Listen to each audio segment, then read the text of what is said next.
Good evening, everyone. Welcome back to your weekly dose of all things creepy. This is the Dark Hour Podcast, and I'm your host, KDG, Keeper of the Missing Tomes. For the second episode, we look again to one of the short stories written by yours truly.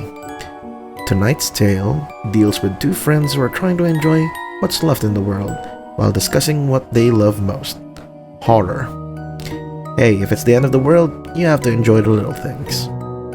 So join me in tonight's little look at the apocalypse as I submit for your approval, Guard Duty.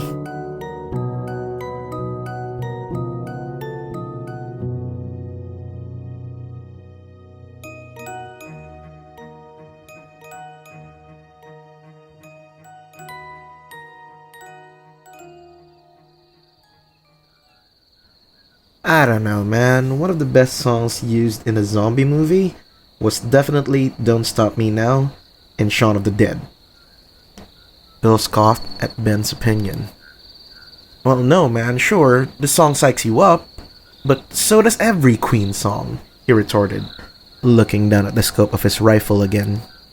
The two men sat atop one of the abandoned towers, giving them a full rounded visual around the area. They were about a couple of 100 yards from their main camp. Guard duty is one way to just kind of relax, knowing that none of the horrors of the world can reach you. If you really think about it, Ben started again, they set it up pretty nicely. They did the whole routine where they beat the zombie along with the rhythm. Do you remember? Ben and Bill shared an adverse love for all things horror. The two would often pass the time talking about movies, books, and other media they enjoyed, well, before everything went to hell. They were the chief entertainers at the camp between everyone there because they were the most knowledgeable in the most mundane stuff. Listening to them argue about zombies and ghouls would give anyone a sense of normalcy in these trying times. Bill scanned the tree line one last time before taking a breath and sighing. No sign of them yet. He got up from his prone position and took a seat next to his friend, rifle still in hand. Well, I mean, sure. Don't get me wrong, I love the scene. It's classic. But I would think that the best song used in a zombie movie was Richard Cheese's Down with the Sickness in Dawn of the Dead remake. Perfect. He pushed back, kissing his fingers like a chef. Ben nodded in agreement, singing the song in his head. Yeah, I should sing that more often in camp. It'd be very apt in this new, normal. He handed the thermos to his friend, which Bill took right away. This was one of the best parts of being on guard duty. The coffee. It was one of the very few times that they were allowed to have something from the old world. It was made from just a few last packets that they had from the storerooms, but it was still pretty good.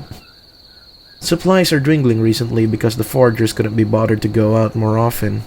It was a bit stale due to some aging, but it was still the best coffee around. So, how many were we supposed to look out for anyway?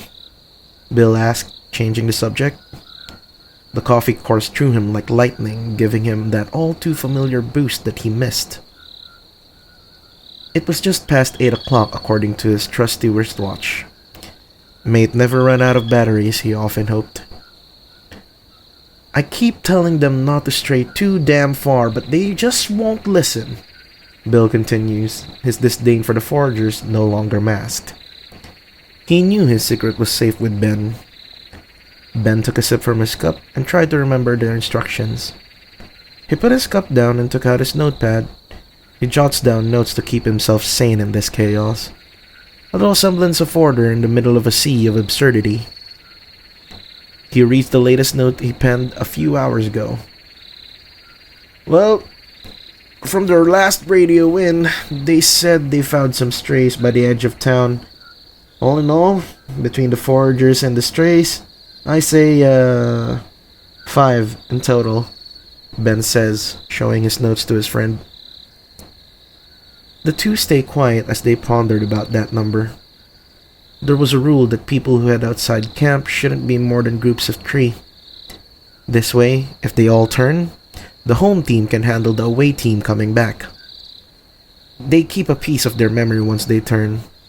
With what little memory they have, all they want to do is go home. Bill sighs heavily again. They should have been back 2 hours ago, man. Bill mutters in frustration. He grabs his rifle and uses it to scope out the tree line. All of them coming back here could be trouble. If the foragers didn't end up turning, the strays could lead the trail back to camp. It's gonna be a whole thing. But granted, the perimeter was already laced with dead bodies and manure to keep them hidden, but the scent of fresh blood coming to camp would still bring in the shitstorm. Well, more than the perimeter already was. Ben frowned, looking at his friend, thinking of a way to keep things cool. He didn't like the foragers either. They'd often hide some inessential items from their trips like alcohol, new clothes, and the like. They were high-risk, high-reward type of people. The camp tolerates it because, well, they have no choice. Damn foragers, Ben thought. They're still human though, at least, in the faintest meaning of the word. No use in complaining now. So, hey, what about the worst song to be used in a zombie flick? Ben asked, a sly smile running across his face. He knew this would get him. Bill couldn't help but laugh as he remembered the answer. There is but one, good sir. However, I argue that because it is the worst and the most off-putting song used in a zombie movie, it is also the best, Bill exclaimed as he looked to the sky, seemingly lost in thought. He paused for dramatic effect and slowly opened his eyes to continue. The absolute worst best song ever used in a zombie flick is none other than... He cut his answer short as he noticed a figure begin to emerge from the tree line.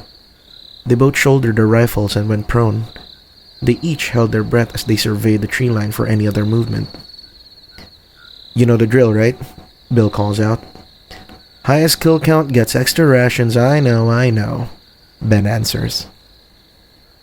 A tall man holding onto his shoulder came stumbling out in the open. It was one of the foragers. The forager's form slowly took on detail in Bill's scope. He was covered in blood, slightly limping out the row of trees about half a mile away. Must have been an ambush. Hubris does that to a man. Bill immediately knew that the forager was not going to make it. I see no bites, but we can't cover him all the way. Waste of ammo, Bill said coldly. Ben looks from his scope and confirms the forager's fate. The forager stumbles further into the clear field. The fresh blood from the deep gashes in his flesh glistened under the moonlit sky. Formless shadows are starting to take their shape under the light. It couldn't be helped. They had to put him down. It's the most humane thing they can do. You know, it's a good thing we had all those zombie apocalypse movies to prepare us for stuff like this. Pop culture is a powerful thing, Ben commented, still trying to shift the mood while bringing down his rifle. He took out his notebook and jotted down the details of what he saw. And no survivors, he murmurs as he finished writing. Yeah, Bill said apathetically, loading the silver bullet in his rifle and taking aim at the forager. Too bad we didn't get zombies, he said as the loud crack of the rifle echoed throughout the fields, and as if to respond, the howls of the other fallen foragers rung through the air under the full moon's glow.